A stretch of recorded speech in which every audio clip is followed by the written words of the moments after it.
Hey everybody, this is Alex Merced from alexmercedcoder.com, and I'm making this video as a video of advice to people who just completed a bootcamp. So you might have completed a bootcamp, maybe with myself, if you came to General Assembly where I am an instructor, um, or you might have completed a bootcamp somewhere else.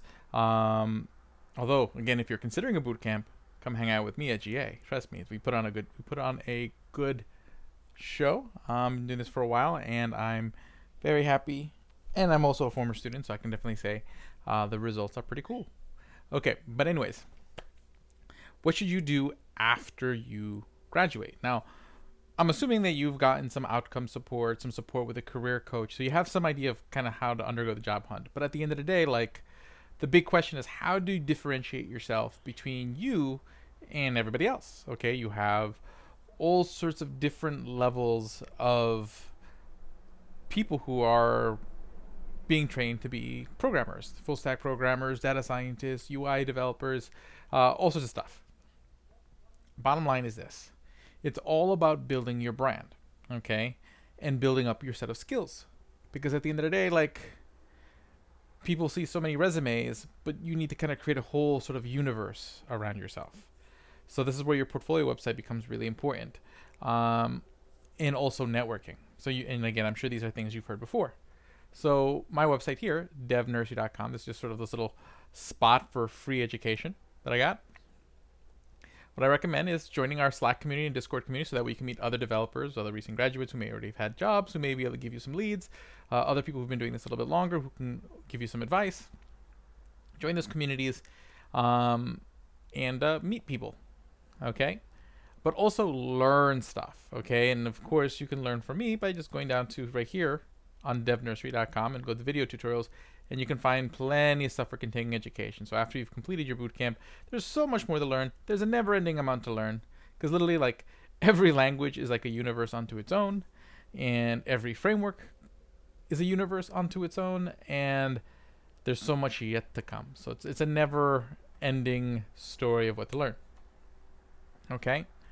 But speaking from the eyes of web development, so again, I'm speaking from the point of view that you are probably in the web development space, although the logic of what I'm saying doesn't really change. Okay, what you're gonna want to do is spend a lot of time on LinkedIn. Okay, and you want to build your brand and connect with people who are developers. Okay, look up people who are software developers and connect with them. Okay, build up your network. So when I sit there, every once in a while, I'll take a look at sort of like who's added me, connect with new people. And because the thing is that, one, your connections will see your posts in your feed, and that's going to be one of your best opportunities to get in front of people by making posts that are relevant to them. So if you've seen my posts, if you know me from LinkedIn, which you probably do if you're watching this video, you probably see my posts all the time. I put out blog posts with tutorials. I put out posts about things that I'm working on, whatnot. So when you think about code, I may appear enough in your feed that I'm someone who's not maybe the first person you think of, but I may not be too far down the list because I make sure that I expose myself constantly. Okay, and that's kind of like, again, building a career is sales. You're selling yourself. So you have to believe in yourself and believe that you are your best product, and not only sell yourself like you're the best product you have, but also believe it and make it true. That's why you constantly see me learning new things, constantly, like, I'm churning out all this educational content, but in building all that educational content, I am learning so much. Okay, so I am fueling that fire that allows me to continue to believe the truth that is I am my own best product. Okay, but it's not just by posting on LinkedIn. If you go to my website, alexmercedcoder.com, okay, I have a podcast. Okay, I recommend that you do the same. Okay, and you can easily start a podcast by going to anchor.fm. Okay, really no work. You just record some audio, upload it. But the idea here is this gives you an opportunity to talk about code by having a podcast. Okay, by having a podcast. And it gives you an opportunity to get better at talking about code. Because again, whenever you talk in a podcast, probably in the beginning it's going to be a little awkward, a little funky. But that ability to speak confidently and speak better without the uhs and the ums and whatnot. I'm not saying I'm perfect. It's going to make you come off that much better during an interview. Okay, so why wait to the interview to practice talking when you can just constantly talk about code? At the same time, this gives an outlet for people who are potential employers and potential customers, if you're doing freelancing, to be able to be aware of who you are and the way you talk and what you know. On top of it, the YouTube channel. Okay, here you can actually literally watch me code. So if you're considering hiring me, you can see on my YouTube channel, which actually technically to get there, you'd have to go to tutorials and go to video tutorials. Okay, you can see what I know. Okay, and then in the times where I make mistakes, you can see how I handle mistakes.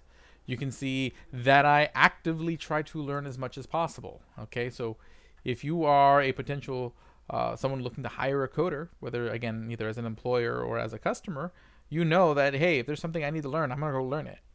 Okay, you know that I can explain in a simple way, in a way that someone who's not a coder can understand what it is that I am doing.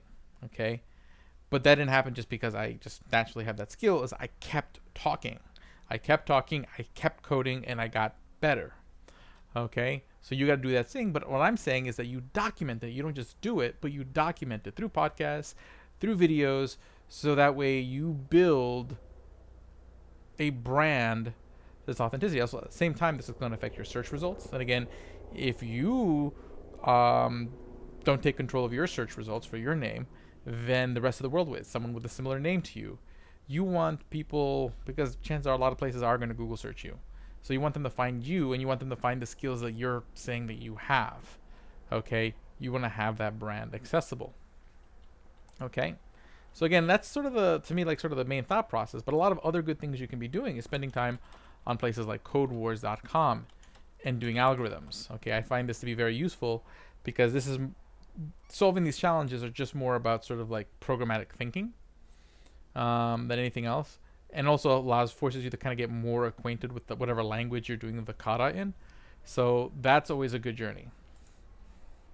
Building things. Okay, again, if you're in the web space, building the same application over and over again is actually quite helpful. But when I say build the same app over and over again, I don't mean like the same stack. Do it in multiple stacks. Like I've built to-do lists.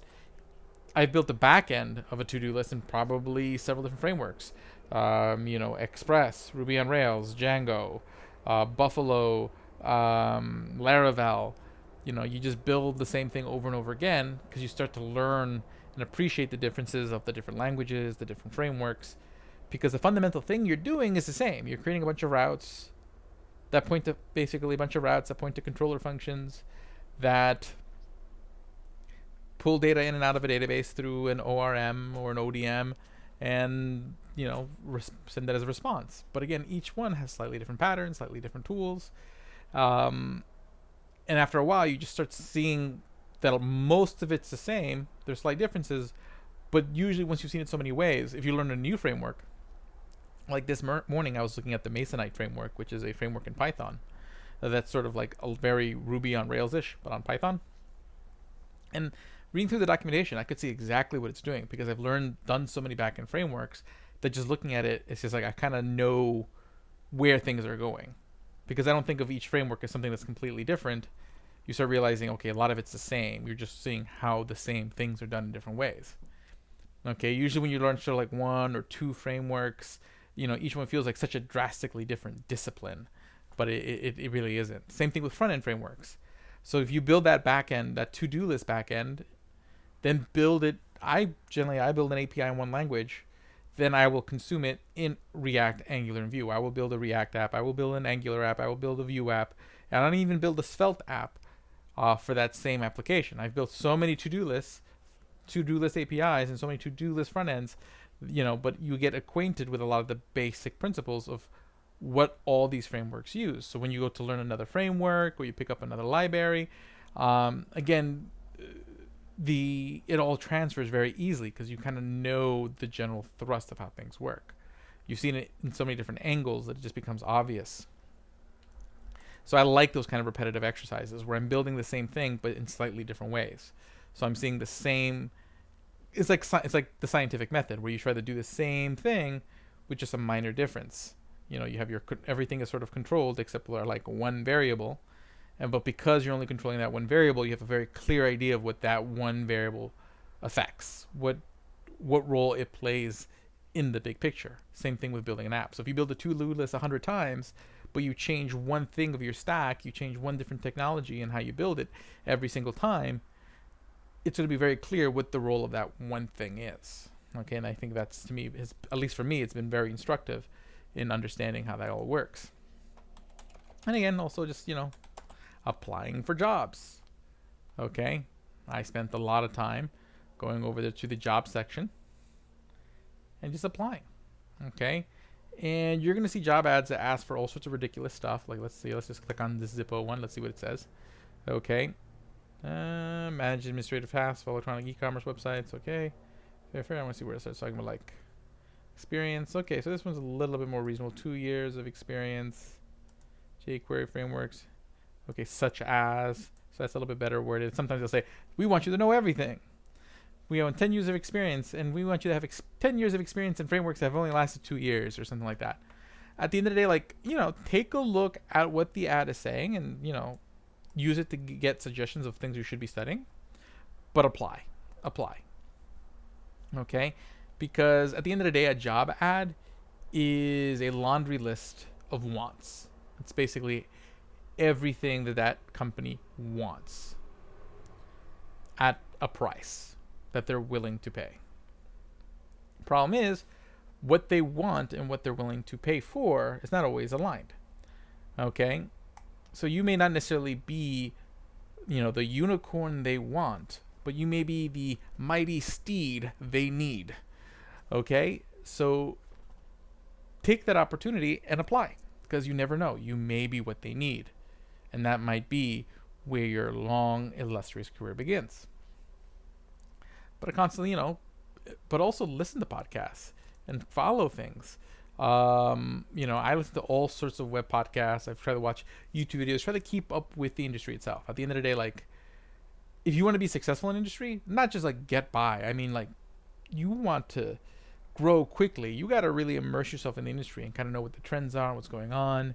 Okay, that doesn't necessarily mean you dig yourself into every little like weird nook and cranny, philosophical nook and cranny, but really become part of the industry fabric. So follow people on Twitter who are major industry people. Again, follow YouTube channels that talk about like Google's YouTube channel is a great one, or IBM's YouTube channel, because they talk a lot about what they're doing, and they have an interest in educating people about future trends because they want people to think of them when they release technologies to facilitate those trends. So, do that. Follow. But at the end of the day, it's like, just put yourself out there. That's the main thing. If there's one thing you take away from this video, it's about putting yourself out there, building your brand. Okay? But you gotta have meat to back that brand up, which means you gotta be building up your skills. You gotta be coding. Okay? Always be coding. ABC. Always be coding. Okay? So be coding. And then again, document your coding journey through podcasts, through videos. Be active on LinkedIn so that way people know what you're doing. Post your podcasts, your videos on LinkedIn. Make posts about whatever coding exercise you're doing today.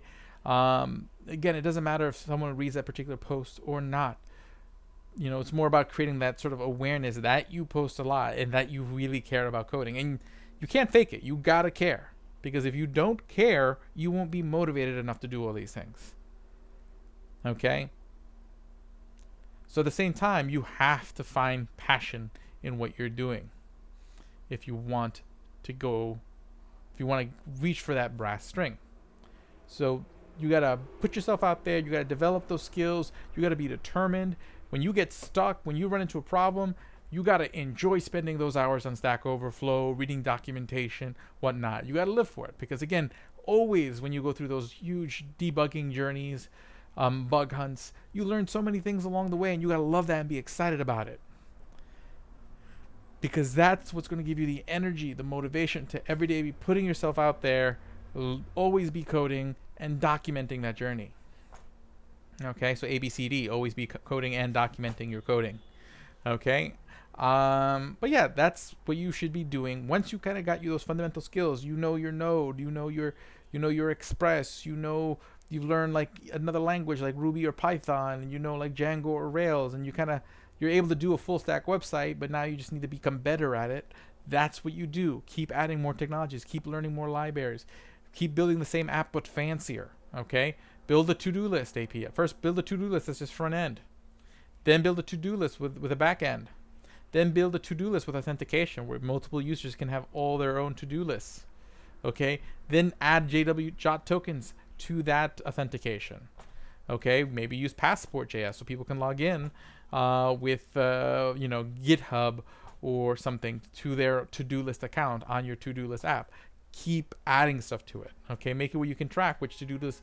Use Chart.js and you can maybe do data analytics on how many to-dos that they cross off on an average, so that way they can see how effective they are in doing their to-dos.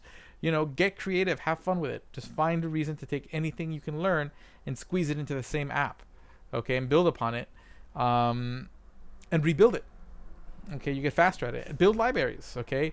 If you notice that you're typing the same code and over again, even if there's already libraries that do it, build a little mini like function that just helps reduce your boilerplate.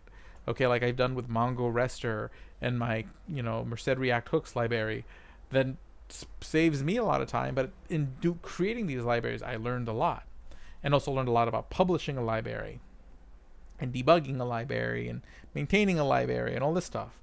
Okay, point is learn, learn, learn, do, do, do. Okay, and you will be successful. Okay, it's just a matter of passion. It's just a matter of awareness. People have to be aware of you. And it's just a matter of substance.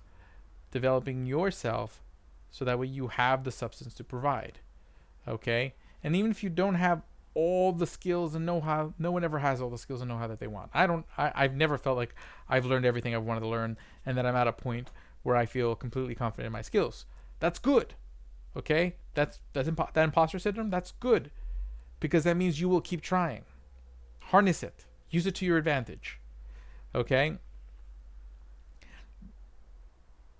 But at the end of the day, if you have the passion and people are aware of you and they know that you're working hard, they can see the potential inside you to give you the chance to keep growing and producing value for others. And if you think of it that way, it's like, how can I be skilled enough to provide value for others? People will want you around. Okay, if people who, bottom line is this: if you're somebody who's constantly trying to do good by others, trying to give value, give knowledge, give substance, why wouldn't people want you around? Now, if you're someone who's always talking about, okay, I don't know if you're paying me enough. I think I'm working too many hours. Okay, you're constantly, not feeling very eager to give, sounding very eager to give, then you're not necessarily going to be people's first choice. You're not going to be the person that people are eager to have on their team. Okay, people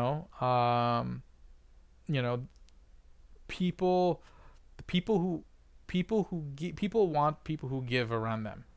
It just makes sense. Okay, because people like to receive. But at the end of the day, the more you give, the more you will end up receiving. So you have to just kind of have a giving mindset. Okay, a generosity mindset to succeed. So it's also about, again, all the things I talked about with awareness and people knowing, but it's about the passion. It's about the giving. You have to approach, when you're in that interview, you're not trying to convince them that, hey, you know stuff. You're not trying to convince them that, hey, if you hire me, I'm not going to break your company. You're trying to convince them that you have something to offer them, that you want to make their company better. You want to make them money, okay? And that they should give you money because they're going to get that and more back, okay? Because you're awesome, okay? You're going to help them be better, okay? If you go into an interview just talking about how you're good enough, that's not very compelling. You got to go there and say, hey, you hire me, paying me $500 is the same as giving yourself $1,000, okay? Because I'm going to work that hard for you. I intend on learning that much, which is going to transfer on to you. Okay, you have to come across with that passion, but also that sort of giving spirit, that spirit that you're here for them. That's what people want on their team. They want people who want to be part of the team, who want to give to the team. They want team players. And even if you're talking about clients, okay, people don't pay you $100 to get $100 worth of stuff. So if you're looking for a client, you need to make them feel like they're getting $10,000 worth of stuff for the $1,000 they give you. Okay? And you have to believe you're giving them that value, and you have to want to give them that value. You have to want to give, and you will receive, and you will succeed. Okay? It's a whole mindset. A mindset of passion, a mindset of improvement, constant growth and improvement, a mindset of giving, and you will have a wonderful career. Okay? The more you share with others, the more you put yourself out there, the more you help others, the more you'll just find doors opening for you. And I know I've kind of hit a lot of stuff and became, just kind of spontaneously turned to Anthony Robbins mid-speech, but I think it's important. I think it matters. I know in my life it has. So I am putting that forward to you. You have a great day. My name is Alex Merced from alexmercedcoder.com, devnursery.com. Okay, instructor at General Assembly. So if you're considering a boot camp, come hang out with me over there at General Assembly. Have a great day and enjoy.